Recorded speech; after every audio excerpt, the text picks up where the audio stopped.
Olá, seja bem-vindo aí ao canal, né? No conteúdo de hoje eu trouxe algo para poder te ajudar a resolver problema de DNS, né? Você tá aí com problema de o servidor de DNS não está respondendo, né? E eu vou demonstrar como corrigir isso, tá? Só que antes, não se esqueça de deixar um like no vídeo, se inscrever no canal vai ajudar bastante. Também vou deixar o link de alguns cursos aí na descrição, tá? Relacionado à tecnologia. Para você resolver esse erro, o que você vai fazer?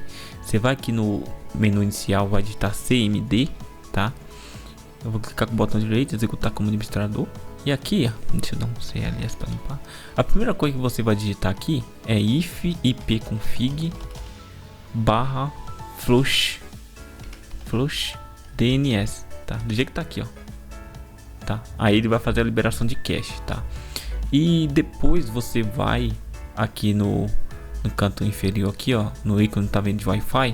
Se o seu for rede cabeado, você clica nele também, tá? No meu caso aqui eu vou clicar com o botão direito em cima desse ícone. Vou aqui em abrir solução de rede internet. E agora eu vou clicar aqui, ó, alterar opções de adaptador. E aqui, ó, eu vou procurar, no meu caso que tá dando erro, essa rede aqui, né, Wi-Fi. Eu vou clicar com o botão direito dela, vou propriedades.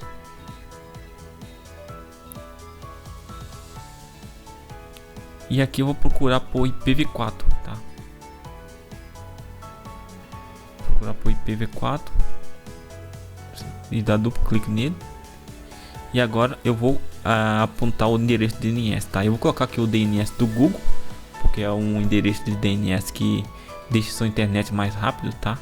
E provavelmente ele está pegando o DNS padrão da sua operadora. Se você colocar aqui, ó, 8.8.8.8 e embaixo você vai colocar 8.8.4.4, tá? E se dá um OK e dá um OK aqui também, tá? Fazendo isso, você vai ver que a sua internet já vai estabelecer conexão, vai estar apto para você conectar, né? Bom, é isso. Espero que essa dica aí tenha te ajudado. Se ajudou, se inscreva no canal, ativa o sininho e até a próxima.